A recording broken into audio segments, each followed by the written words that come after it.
10h47. Hoje é segunda-feira e é claro que nós vamos sim falar do mercado financeiro com as orientações do nosso colunista João Guilherme Penteado da Polo Investimentos. Muito bom dia, João Guilherme. Bom dia, Edmar. Bom dia, ouvintes da CBN. Tudo certo por aí? Tudo certo, mas vamos falar sobre oscilação da Bolsa. O que é essa oscilação da Bolsa? O que causa essa tal oscilação da Bolsa de Valores, João Guilherme? Vamos lá. Bem, o que causa depende do momento, né? Pode ser muito... No momento atual, o que causa são os burburinhos sobre a reforma da Previdência. O mercado já vinha precificando a Bolsa como aprovado, a reforma, existe uma tendência natural à aprovação, dado que é uma necessidade, não um desejo político. Portanto, ou tem reforma, ou a outra opção é ter reforma, né? Senão o país quebra. Simples, objetivo, rápido, é a questão matemática. Tá? Agora, o que aconteceu que a gente estava 100 mil pontos na Bolsa uma semana atrás, agora a gente está 93 mil pontos e teve essa sangria aí de 7% na semana. Parte disso, a culpa vem da reforma dos militares. Tá? Ao protocolar uma reforma que economiza 1 trilhão em 10 anos, mediante um déficit médio aí de 200 e tantos, 300 bilhões por ano, que é o nosso déficit da Previdência comum hoje, o governo acertou em cheio para favorecer as contas públicas e o crescimento econômico daqui em diante. Agora, a reforma dos militares precisava ser diferente. Né? O que aconteceu? Eles são responsáveis por um déficit hoje de 40, 45 bilhões, ou seja, falta 40 bilhões por ano para a Previdência dos militares. E a reforma protocolada economiza 10 bilhões em 10 anos. Então, eles fizeram uma reforma onde há economia de 96, 97 bilhões, só que em contrapartida dão 87 bilhões de benefícios. Ou seja, quase soma zero. Quase zero. E isso abriu um precedente muito perigoso. Em que sentido? Em que sentido que você abre agora uma possibilidade de outros grupos trabalharem por seus privilégios também, né? Porque desde o início o contexto da reforma era de que ia entrar todo mundo na mesma regra, que era todo mundo igual, etc., e que ia acabar com os privilégios. E aí, na prática, o que aconteceu foi, todo mundo vai perder seus privilégios, menos meus amigos. E isso cria um precedente perigoso na negociação da reforma. Portanto, houve esse burburinho, aí a gente sabe que o filho do presidente também deviam dar um videogame para ele, né, para ele sair do computador, parar de publicar no Twitter no nome do pai. Não colabora, então ele acaba criando rusgas e conflitos desnecessários. Soma esses dois fatores e essa questão da pressão popular pela manutenção de alguns privilégios de algumas classes específicas, e você tem a reforma indo por água abaixo. Então, essa perspectiva de que vai ser mais difícil aprovar a reforma já derruba muito a Bolsa.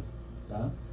Na prática, o nosso Rodrigo Maia, lá, o articulador, né, que é o presidente da Câmara, bem, a gente sabe como é o Congresso, né? Eles querem verbas, querem ser comprados na prática. Querem ser comprados. Tá? E aí o governo não quer comprar. Então, virou uma queda de braço para ver quem se vende e quem compra. E, de fato, o Rodrigo Maia foi infeliz em algumas colocações, mas no final de semana ele já tentou amenizar, né, como saiu, acho que saiu no Estadão, em algum outro relatório, comentando que ele está tentando criar um armistício. Não é uma bandeira branca, né, mas é um tratado de paz armado. Né? Então, isso já é positivo, porque se o governo seguir na mesma linha, o governo Bolsonaro, eles conseguem voltar a conversar.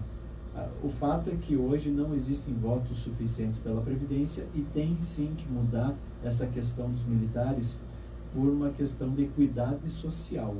Tá? Tem muita gente que vai estar ouvindo, que vai estar falando que não, que isso daí é absurdo e tudo mais, mas é a mesma situação do funcionalismo público, é uma conta matemática. E hoje o militar aposentado ganha em média 17 vezes mais do que o funcionário da iniciativa privada. Então, se vai mudar a regra para todo mundo, menos para um grupo, nos leva a crer que a gente vai continuar na mesma, porque o Brasil chegou nessa situação justamente pelos grupos de privilégios. Começou com um grupo, depois outro, depois outro, depois outro. Todos esses grupos, quando ganham privilégios, o trabalhador médio é quem paga a conta. Quem não tem privilégio é que acaba carregando isso daí. Não existe almoço grátis, né? O dinheiro tem que vir de algum lugar. Portanto, a gente acaba voltando para a situação a qual estava lutando contra. Então, isso é perigoso. E agora a gente tem que ver quais são os próximos capítulos dessa novela para ver a reforma acontecendo e a Bolsa reagindo, o Brasil voltando a crescer como todos desejamos. Até que ponto a prisão do ex-presidente Michel Temer também ajuda a bagunçar essa água? Olha, tem pessoas que dizem que ajuda bastante, outras não muito. A única coisa viável que eu vejo nessa situação é que, assim, o Temer era um congressista nato, né? Ele esteve na casa por muito tempo. E prenderam o sogro do Rodrigo Maia junto. Então o negócio começou a ficar um pouco mais pessoal. E como a gente sabe que no Congresso muita gente tem rabo preso, isso pode afetar negativamente as negociações, dado o medo de que aconteça a mesma coisa com eles, tá? Não sei se vocês se recordam, mas quando o Eduardo Cunha foi preso, perdeu o cargo e tudo mais, ele começou a atacar antes de cair, né? E levou a Dilma junto.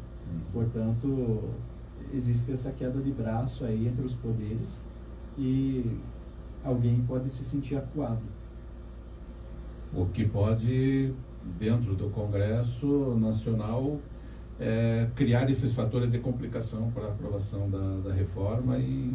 Sim. E aí voltamos lá no começo da coisa. Exatamente. E lembrando que é urgente, tá? Em 2017, quem nos conhece, acompanha nosso trabalho, já me ouvia falando que a reforma da Previdência tinha que acontecer e o deadline, né, o tempo limite da reforma seria em torno de 2019, tá? Porque a situação fiscal do Brasil é muito crítica. A realidade hoje é que o Brasil gasta mais do que ganha, está no cheque especial e continua gastando mais do que ganha e querendo achar que essa principal conta, que é a Previdência, é plausível de negociação. É como o cara que está no cheque especial não querer cancelar o próprio cartão de crédito, porque ele quer continuar gastando. Não faz sentido. Ou você conserta isso, ou você quebra. Então, a gente está de volta nessa situação. Eu ainda acredito que é temporário, dado a necessidade da reforma. Portanto, o Congresso, por mais que queira negociar, né, e receber verbas, etc., eles têm um mínimo de bom senso. É um Congresso pragmático. Na hora que o bicho pega, ideologia não fala mais alto no Brasil. Né? Portanto, a gente acredita sim na aprovação dessa reforma, dado a urgência e necessidade. Tá certo. Ok, João Guilherme Penteado, da Polo Investimentos. Muito obrigado mais uma vez por tua participação conosco. Que isso, obrigado a vocês, obrigado aos ouvintes. E sim, agora acompanhe o Ultimar com o resto da programação da CBN. Abraço, até semana que vem. Obrigado, João Guilherme. Então, nós vamos agora à participação de Silvio Barros.